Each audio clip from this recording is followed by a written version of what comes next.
Hi, everyone. Good to see you. Today, we're going to talk all about what if recovering from burnout could be so much easier than you thought. The reason why I wanted to talk about this today is because if you are burnt out and you're a high achiever, you're highly sensitive, hi there. Good to see you. If you're highly sensitive and a high achiever, you are probably so used to everything taking so much out of you that the prospect of recovering from burnout just sounds like a giant mountain that you need to climb.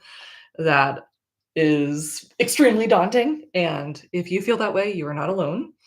I know I felt that way for a long time too. And that is why I resisted like recovering from burnout for so long because I just didn't believe that it could be easy. It could be easier than what I was experiencing. So we're going to talk all about that today. But I want to hear from you first. What Hi Kristen. Hi Hakan. I'm not sure how to say your full username, but good to see you. Hi Milner. Um so I want to hear from you. What are your current thoughts and feelings about recovering from burnout? What do you think about it? Like, what are you believing about what it'll take for you to get into a state where you are feeling energized, excited to wake up every day, loving the work that you do, enjoying your relationships? Like, tell me about what comes up when you start to think about the process of recovering from burnout and building a life like that. I would love to know either if you're watching now or if you're watching this later on the replay. And then, yeah, if you just want to like share in the comments, I would love to know. So, I'm going to share what I was going through at the beginning of my journey of recovering from burnout. And I'm sure you can relate to some of this. When you're burning yourself out, you are overriding your body's needs constantly. So I know for me, I was not sleeping enough. I wasn't actually like listening to how much sleep my body was telling me that I needed. I was not drinking enough water. Like I actually didn't even know what the difference between hunger and thirst was because I had like just all of my body sensations were a nuisance. They were an obstacle that got in the way of me accomplishing the things that I was supposed to be accomplishing. Hi, good to see you. Um, and so when you view your body sensations as just this inconvenience, there's no point to getting to know the difference between hunger and thirst. There's no difference. There's no point to getting to know what it feels like to be tired and when you know you need to go take a nap or anything like that. It's just put it all over there is basically like what I was thinking. So you're also not listening to the voice in your head, in addition to not listening to your body sensations and just thinking that they're completely irrelevant. You're not listening to the voice in your head, essentially your conscience, the voice of truth, intuition, whatever you want to call it. That's saying, this is right, this isn't right. This would be good for me, this isn't good for me. I feel safe around this person, I don't feel safe around this person. And if that voice is there, which it always is, sometimes it's just very quiet and subtle. When you're burnt out, you're so used to just steamrolling right on over that voice. And that is exhausting. Like this is the thing is when you are burnt out and you've been doing this as a default in your life or ever, if this is just the way that you have been conditioned to behave and to treat yourself, you aren't even aware. I know I wasn't even aware of how exhausting it was to not listen to that voice and to just push it aside, steamroll right over it. Um, Ultimately, when you're burning yourself out, you are constantly at war with yourself. You have your body sensations that are telling you, I need to sleep, I need to eat, I need to drink water, I need to move. You have that voice of intuition, that voice of truth, conscience, whatever you want to call it, that's saying things and just steamrolling right on over that. And then not only that, but emotions. sadness, grief, like all of those, again, at least for me, and I know many of you can relate to this. For me, emotions were also completely irrelevant because emotions weren't, I should just be able to be a robot that just performs perfectly other people's expectations, or what I had internalized as like how I should be living, what I should be doing. So, what this looked like for me before my burnout recovery journey was I would not sleep enough. And I wouldn't, if I was tired, I was like, oh, what's wrong with me? I'm so tired. And then I would go and, try to get myself to focus on my work. At the time, I was looking for gigs. I was teaching. I was playing in weddings. I was trying to organize my own like chamber music rehearsals. This is when I was a professional violinist. And when my mind would wander, or I'd get sidetracked by this or that or the other thing of my emotions that were just arising naturally, as one does, like, people have emotions. I would just say, "Fuck you, emotions, bye," and then just try to get myself to focus again. And then I would wonder, "Why am I so exhausted by the end of the day? Why am I so?" I mean, honestly, like, I was already exhausted at 10 a.m. So when you're pre-recovering from burnout, you are constantly at war with yourself, is what I really want to highlight for you, and that just straight up is so much effort that if you have been conditioned to believe that this is the way that you need to operate, you don't even realize that this is the water that you're swimming in. You don't even realize that this is just an environment that's optional, and an environment that is changeable, workable, shiftable. So, let's get into why recovering from burnout is actually so much easier than this. When you're recovering from burnout, it requires you to move back into congruence and flow. What does that mean? Moving back into congruence and flow means that you no longer dismiss your body's sensations as irrelevant at best and like an act of sabotage at worst.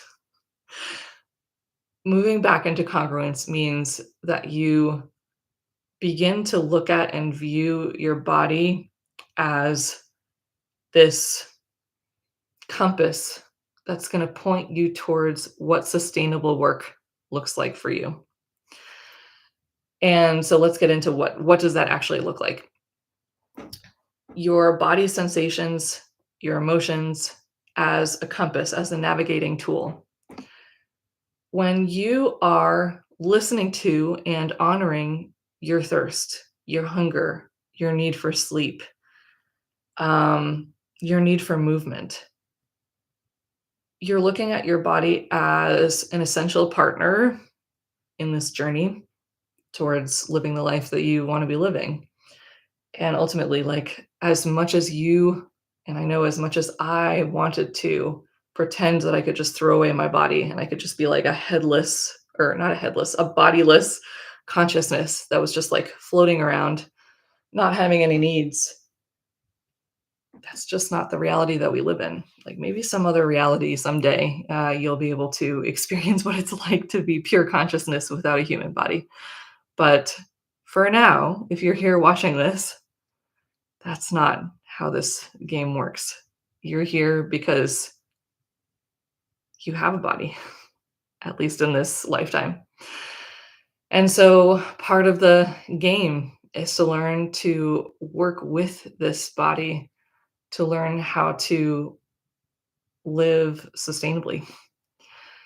And so when you're actually accepting this reality, and this is another part of like what I get into with my coaching clients, is the reason why we resist this so much is because likely you've been conditioned from a really young age that your worth is only tied to how much of, X amount of product you can output. For me, that was my family like really depended on me achieving really high marks in school, doing extremely well in violin. They also expected me to perform best friend, therapist, mediator between parents, and essentially to be needless and meet all of their needs. And so that's not a fair expectation to put on a child, any child. So if you can relate to that, just know that it's like literally not okay. We can talk. I mean, I could talk about that for a whole other life. But if you have a lot of emotion that comes up around like viewing your body as an essential companion in this journey that's actually looking out for you by telling you all these signals of hunger and thirst and emotions and stuff, there's a lot of grief that you're going to need to process. And we're actually going to get into that in a minute because I know some of you are probably like, emotions, like emotions suck. Like, I don't want to feel emotions. How could that be easy? How could that be easier than continuing to burn myself out? And we're going to get into that in just a minute. So actually, yeah, let's get into it. I'm looking up at my notes here, just so you know. Um, so yeah, what about all the feelings that come up? I know that that was my struggle again for a really long time. One of the reasons why I resisted recovering from burnout for so long was because all of the emotions that came up felt unmanageable. And again, if you can relate to this, if you're like, wow, recovering from burnout means that I have to like face my feelings. Fuck that shit. Like, I am not interested. I'm just going to keep going on this path of just like not listening to anything that my body is telling me and living by all the rules that like I've internalized about what it means to be a good person because the thought of feeling my emotions is so terrifying. You are not broken if you feel that way, okay? You are not broken.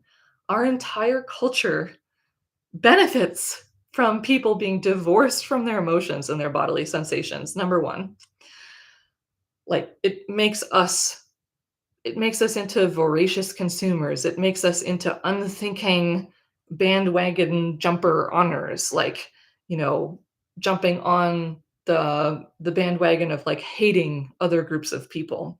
Um, when you don't have the ability to sit with yourself and like actually process how you're feeling, it puts all the solutions and everything that will make you feel better outside of you, which is exactly what our capitalist, consumerist like society wants us to do, is to just keep consuming, keep being mindless, keep being these robots who trash our bodies and then spend, hundreds of thousands of dollars in the medical system trying to fix ourselves for things that could have been solved by just listening to our emotions and our bodily sensations. This is a soapbox that I could like shout about from the rooftops forever. So let's talk about why feeling emotions are easy. It's so much easier than you think. Feeling your emotions only lasts for 90 seconds, like a single emotional arc, an emotion being a sensation and an energy that's inside your body that has a beginning, a middle, and an end. That's ultimately what emotions are, is like a sensation in your body. And so if we are not continuing to basically continue to suffer by telling ourselves like terrible, terrifying, catastrophizing, demeaning stories in our heads about ourselves and about the world, if you can just sit with a pure emotion, which is again something that you'll learn how to do when we work together one on one, or if you buy the mini course that I have been talking about in my stories, um, an emotion only has a lifespan of about 90 seconds, just neurologically. There have been studies done on this. So if you do not keep this emotion alive by continuing to spin the stories out and you just are able to sit with it, it will grow and then it will pass and then you're free. 90 seconds. That's it. Can you imagine? Like all of the suffering that you have continued to put yourself through by eating, all the desserts or being a workaholic or again, like this is me. I'm speaking to past versions of myself. And if this is you, I have so much love for where you are. You are on the precipice of changing your whole life and everything that you've been doing, everything that you have been like every way that you've been relating to yourself, every thing that you've been doing to try to make yourself feel better is good. There's a good impulse. There's a self-caring, self-nurturing impulse behind why you're working, I don't know, 12 hours a day, or why you're eating beyond your body's natural hunger, or why you're not moving your body and you're telling yourself, I need to be chained to my desk like all day, every day. Um, there is wisdom to why you are doing what you're doing. And you're on the precipice of completely changing this dynamic to be so much easier. Because again, although the reason why you have been working nonstop, just listening to what everyone else wants and not listening to your body's sensations, obsessing over how high quality your presentation at work is or the dish that you prepared for your friend's potluck. Like the reason why you are so exhausted and why recovering from burnout is so much easier is because simply you've been avoiding feeling the feelings that are underneath like what all these behaviors are protecting you from. And knowing now that a pure emotion has a lifespan of 90 seconds. Anybody can do anything for 90 seconds. I know it. And I know you can too.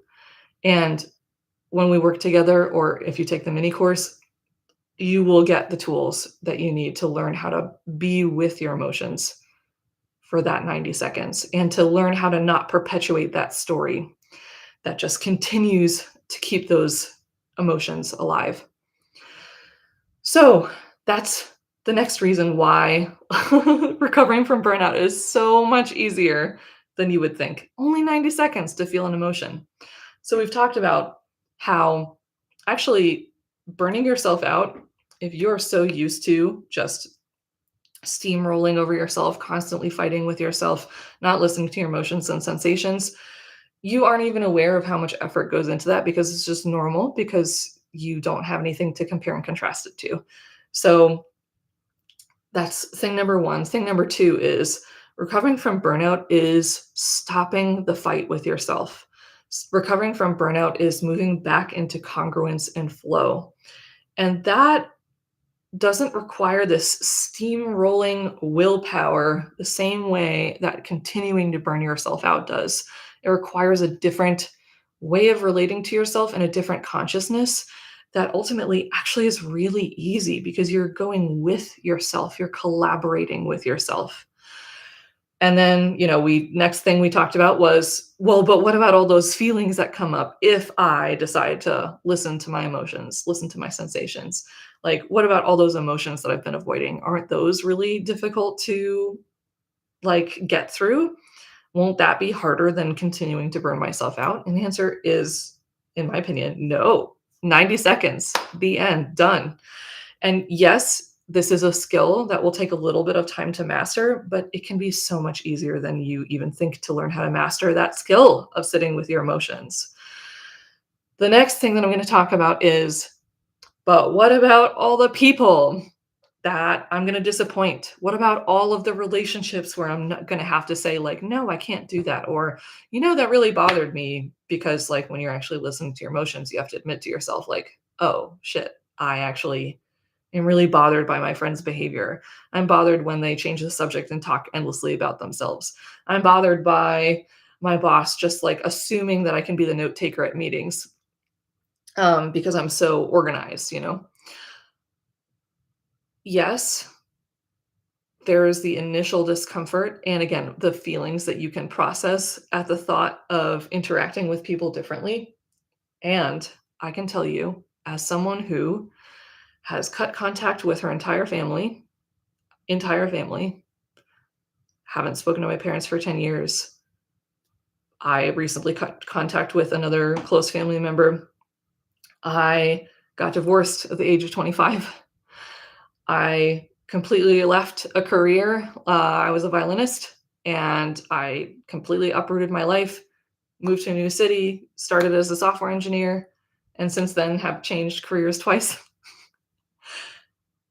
The things that you lose along the way, staying in things that are not a good fit, are so much harder, so much harder, so much more draining than the joy, the vivacity, the closeness with reality that you get to experience when you are actually listening to what your body, what your emotions, and what your sensations are telling you is right for you. I remember early on in my journey, the therapist that I was seeing at the time, she was like, Kate, you have no idea. This was probably like 12 years ago, something like that. You have no idea how amazing your life can be. And that absolutely is true.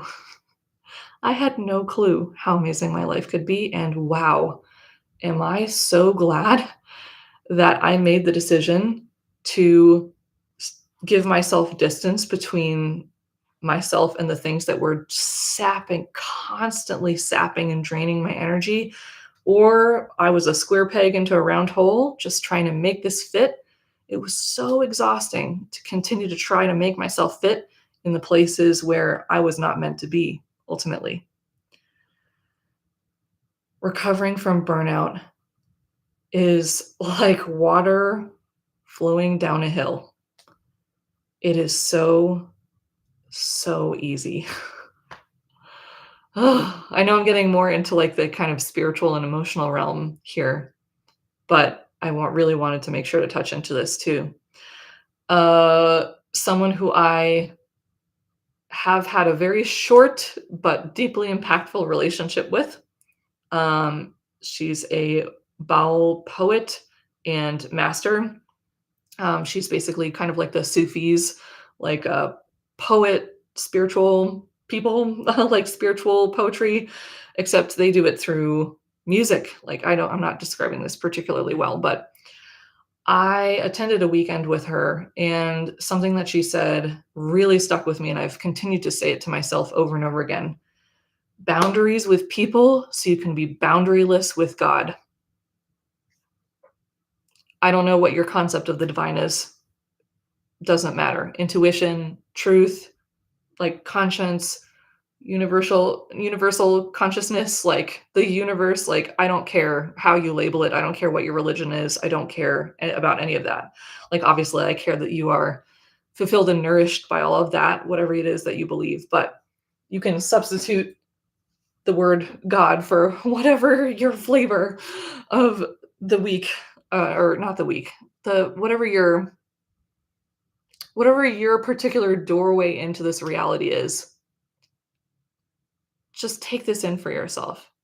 If I have boundaries with the things in the world that are sapping me from my real truth, then I have the ability to be like nourished by this thing that's inside of me that's guiding me. Your emotions, your sensations, your body's needs, that voice of intuition, that voice of the divine, however you want to call it. The last thing I want to talk about is why tiny efforts are actually so much more effective when you are recovering from burnout than huge ones. Because another thing you might be thinking, if you're anything like I was, is that like, oh, well, recovering from burnout means I need to change my whole life. I need to, I need to like let go of all my relationships and I need to like, I'm gonna have to like burn my life to the ground.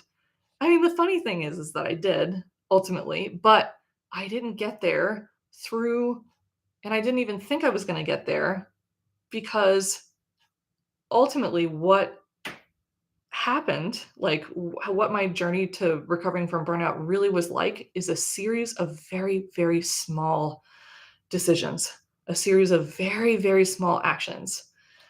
When you're burnt out, your nervous system is probably in a frozen or collapsed state. What does that mean? When you are frozen or collapsed, there's fight, flight, freeze, and collapse. So we're talking about these two, freeze and collapse. And then there's kind of like being in the, regulated middle zone where you have flexibility of response. You feel curious, open, playful, excited. That's more of like kind of the middle zone of nervous system regulation. So when you're burnt out, you're probably in this freeze slash collapse zone. And again, I know that I know many of my clients have been. And so when you are in this state, it is actually not really physically possible for you to do these huge Herculean leaps of like quitting the job and like cutting these people out of your life like cold turkey. Like that's not really how it works. What you need and why this is like so much less exhausting and so easy relative to what you think it's going to be like is because it's just one little decision at a time. It's as simple as saying, I'm facing this direction, and now I'm going to face this direction. It's so simple. It can be so simple. So it's about reclaiming choice, reclaiming your ability to choose. Again, if you're burnt out, and especially if you're a highly sensitive high achiever, you probably, I'm guessing, and especially if you are here at Unlearn Become and you resonate with my message and what I talk about, you probably grew up in a really high pressure environment where you were expected to do things that ultimately children shouldn't really be expected to do, performing at an adult level, taking care of, your parents' needs as if you were also an adult. And when you have those high expectations put on you and you're constantly like reading the room to fill the needs of others, and or you're also in like a bajillion extracurricular activities that require you to be following directions perfectly, which I know again is like very common amongst the people who gravitate to my page. You've been doing like really intense academic work your whole life. You've been doing extracurriculars like music, sports, like gymnastics. Like you've just been one of those like overscheduled kids, is what I'll say. You haven't had choice. You haven't really had a choice. You haven't been able to exercise, possibly for your whole childhood, even up into your adulthood. You haven't been given the opportunity to, or you haven't reclaimed your ability to choose for yourself. Another phrase that describes this kind of frozenness and collapse state is learned helplessness. And so if helplessness can be learned, it can be unlearned also. Unlearn, become. We're unlearning our helplessness. And so a huge part of recovering from burnout and why this actually makes recovering from burnout really easy in a lot of ways is that you are just making a tiny decision to reclaim your ability to choose, and then another tiny decision, and then another tiny decision, and then another tiny decision. Maybe you're telling yourself, I can't drop this pen. Like, I'm not capable of dropping this pen. Like, I'm a terrible person. I don't have any skills. Like, I have no ability to like open my hand and let go. Who do you think you are? You'll never be able to get there. I'll never be able to do this. I decided to do it anyway, despite the fact that I was telling myself all those terrible things. I can't drop this pen. I made the choice to do it anyway. I'm looking in this direction. And then it's like, oh, I should look in the other direction. What if I can't look in the other direction? Da da da da da da da. Again, I'm saying all this very fast, summarizing because I've been there. No shame in this game if this is like the types of things that you tell yourself. And then you can say to yourself, well, I'm going to choose to, even though I don't think I can do it, I'm just going to decide that I can do it, and I'm going to see what it's like. All right? I'm deciding. Such simple, small decisions stacked up over time are what will end your burnout. And that's why it can be so much easier than you think. So much easier. Oh, so we've covered a lot of ground today. I feel like each subtopic that we discussed could be its own class in and of itself, and it probably will be. If you stick with me, I have crazy plans for Unlearn Become. I want to be doing a membership at some point where we have like classes, a class library that you can go into about all this. Um, I'm so stoked for everything that's coming for us highly sensitive high achievers whose tender hearts are here to change the world, but not at the expense of yourself. Okay? That is what we are here to do at Unlearn Become is unlearn all the crap that keeps us stuck in these cycles of burnout and continuing to like learn how to love with on and work with ourselves to realize our huge idealistic and ambitious visions for the world and for ourselves and your place in this beautiful world. I want to invite you to a free masterclass that I'm doing this Sunday at 11 a.m. Mountain Time. That would be 9 a.m. Pacific. Nope. 11 a.m. would be 10 a.m. Pacific. I always get mixed up with my time zones. And then 1 p.m. Eastern. It is going to be all about reigniting your energy.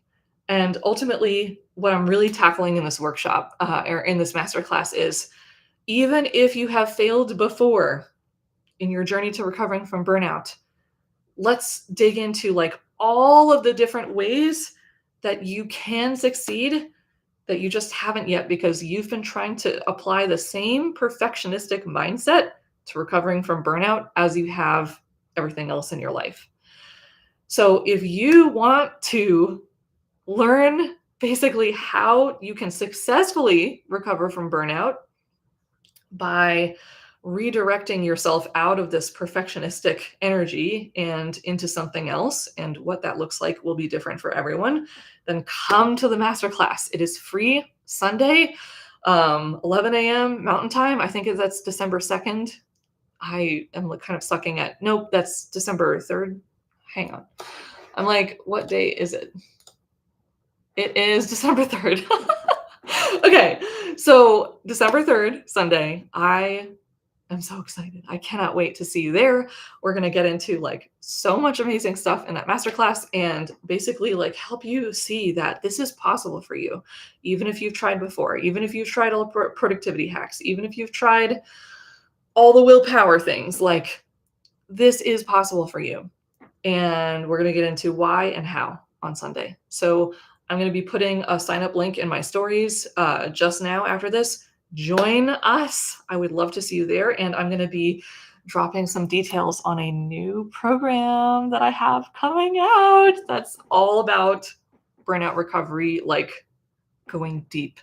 So I am so excited.